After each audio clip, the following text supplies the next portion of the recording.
what I want you to talk about now is the upcoming event that you got coming out, the conference. Yes. See that? Pigment Power. Blueprint for Pigment Power. Yep. Actually, based on the thoughts and ideas of our brother, you heard of Amos Wilson, right? Yeah.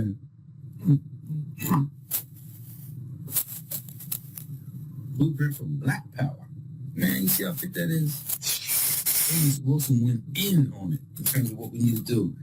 A moral, political, and economic imperative for the 21st century. So I had thought about doing this Blueprint for Pigment Power conference, and I had a colleague, or actually somebody read my work, named Maali, Kentake, and she said, wow, your work is just so fascinating, and came on down to interview me with a brother named Ben Figueroa from Puerto Rico, from the Dominican Republic, and now they're sharing their ideas about things. I said, you know what, I was thinking about doing a conference called Blueprint for Pigment Power.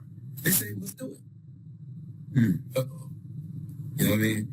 People can talk, but the action is where it's at. So my colleague has a website called UbuntuElRetorno that she's developing and growing at her age and learning new things. And my brother, Ben, with his technical skills, put together a conference that's going to be held in February called Blueprint for Pigment Power at Stonecrest, Georgia, at the New Black Wall Street. Okay, that's February what? February 6th and 7th. 6th and 7th. Okay. And how long did it take for y'all to prepare for this? Oh my goodness, still preparing us. I feel like smoking stack more in Sinners. You see Sinners? Oh, absolutely. 4 times. Okay, well that's what I'm feeling like. Preparing this agenda that the people need and we want. Yeah. How do you do it? We were going to do it in October, but time just ran by. Then I had to suggest to do it in Black History Month. Yeah. So that's why we're going to do it in February. So it's not going to be the only time we do it for, this is the first annual, but I want to take this global, go to other countries. And that's why if my colleague comes on board, she is Spanish speaking. Mm-hmm. Hey, we need to translate our work into other languages. Yes, sir. You see what's happening in the hill states over there in France or in Africa. Yeah. Spanish speaking. Yeah. How do we now connect? They had the Negritude movement over there that gave them a sense of black consciousness, but what's the Spanish side? What's the Portuguese side? What's the English? So we need to start bringing this together. So that's what the Blueprint for Pigment Power is all about. And so now I got my colleague here who has inspired me to say, hey, let's just do it. Yes. Hello, my dear. How are you? You're muted. Hi. Thank you. Thank you so much for this opportunity. It's been a wonderful lesson, Dr. Moore. So thank you again, like always. Yes. Can you pronounce your name? Maali. Maali. Mm-hmm. Okay. And pronounce your last name? Kentake. Kentake. Mm-hmm. Maali Kentake. Nice to meet you. Yes, nice to meet you too. And thank you so much, Brother Hassan, for the work that you're doing for us. And I really appreciate it. Thank you. No, it's my pleasure. It's definitely my pleasure. And I know the community appreciates it also. But let me ask you, for someone that has no idea, doesn't know anything about melanin, would they be overwhelmed if they came to the conference? No, not at all. No. Not at all. On the contrary, everything is at a level where everybody can understand. And that's one of the things that fascinated me about Dr. Moore's books. I mean, I read all of them.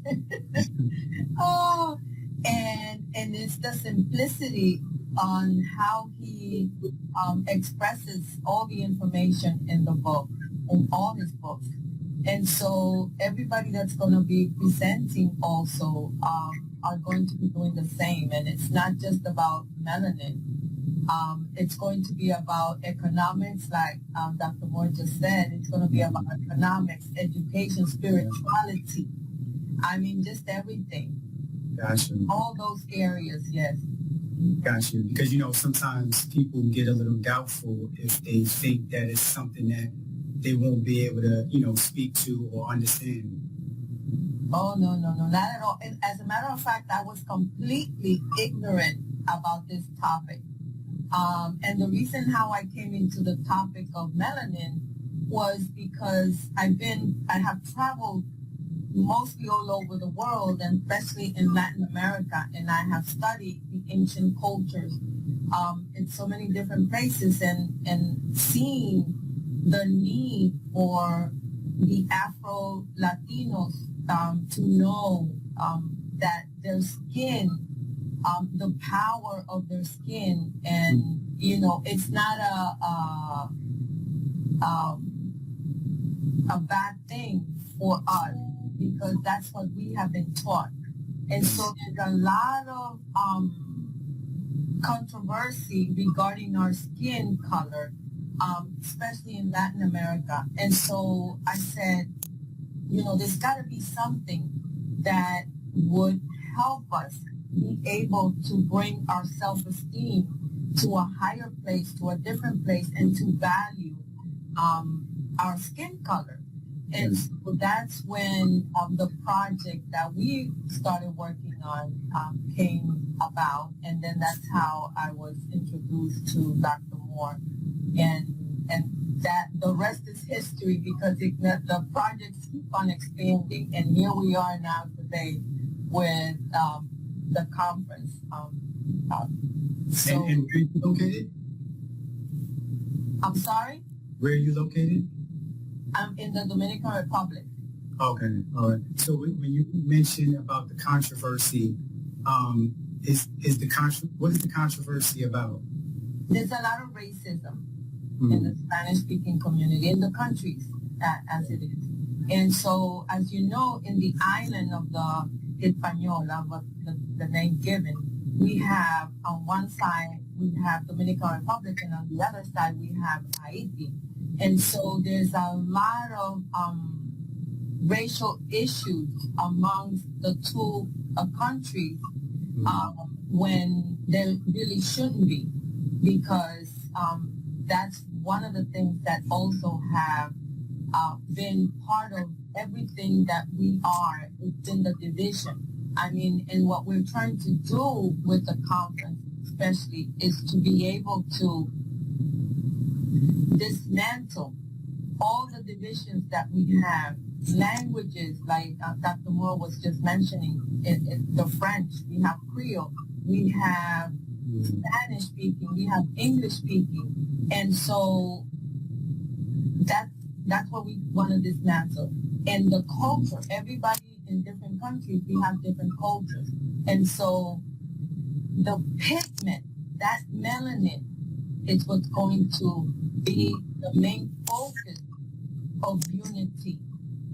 And so, as you see, everything is linked, but we're linking it with the pigment of melanin. And so, to begin by reinforcing and letting the people understand the importance of melanin and the importance of the darkness of their skin, in order for them to be able to value their skin tone.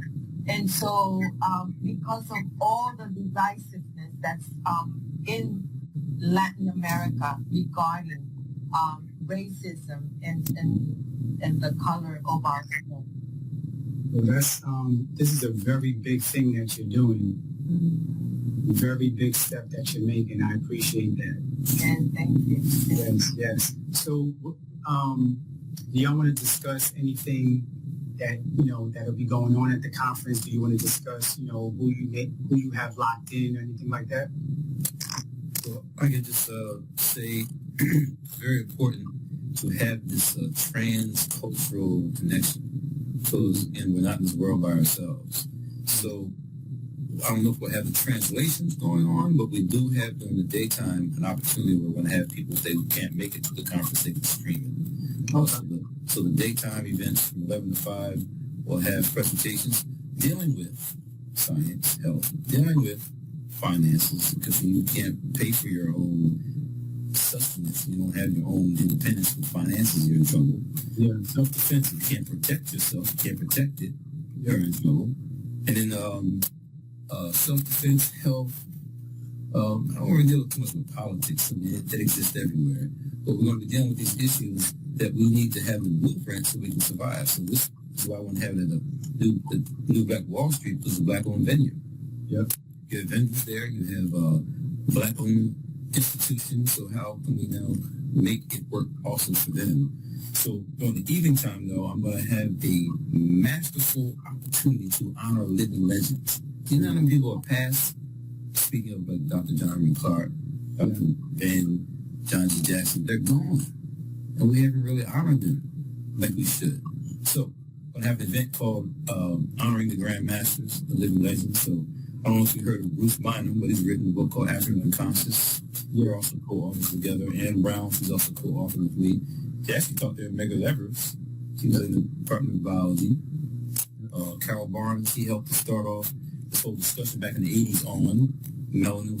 His book called Melanin, the Chemical Key to Black Freedom or Greatness. Carol Barnes, chemist, honor him. People don't know, haven't seen him. Jewel Pookrum, if you ever interviewed her on your HAPI program, she's a medical doctor who's been at the forefront of talking about melanin in her work, brain balancing program. He's been instrumental. He's still here. Still here. Charles Finch, medical doctor who's produced major texts and is still here. Hunter Adams, part of the Nile Valley Conference when they brought Shaken to be up here back in the 80s. He's still around, and as the book coming out, he's dealing with the fact that we were not slaves. So he has a book, he deals with neuroscience, so he's an important part of this discussion. And then we're also going to honor a black bookstore owner named Dia Damali. I want to surprise her, but I can't do that. She now knows. Gotcha. Dia Damali owns the Blue Bookstore in Greenbrier Mall. She's retiring next year. If you don't have a bookstore, you don't have knowledge and information. She has put her life up for us to have access to information. So we need to honor someone like that. All the people I just mentioned, all of them have works on my bookshelf. Yes. These are powerful people that we need to honor, and I'm just saying let's honor those people while they're still alive and give them flowers while they're here. And then on Saturday evening, beyond the presentations during the day, we're going to have a music performance by a brother named Musiki Scales and his group called the Common Ground Collective. You can go ahead and look at his website and look at his music. The brother does hip-hop, Afrobeat, jazz, contemporary. I mean, we're talking about a brother that is, he's an educator, historian, and he puts that in the music. So I'm going to have that as a ending performance on this Saturday. Okay, so when you're honoring these scholars, are they actually going to be present? Yes. Oh, nice. I know we have a complication with one scholar who's going to be in California because of another commitment and presentation. But yes, it's the plan to honor them, bring them here, and Nice. Not so much put them on the spot to have a presentation. I don't want to do that. I want to have them, honor their work. So any comments you have to maybe make that work better, open suggestions. That's a really good look. That's a beautiful look. All right, so we'll start winding down now. Is there anything else that y'all want to share about the conference? Just to give people more of an idea, just to get them out there, because we got to get the people out there.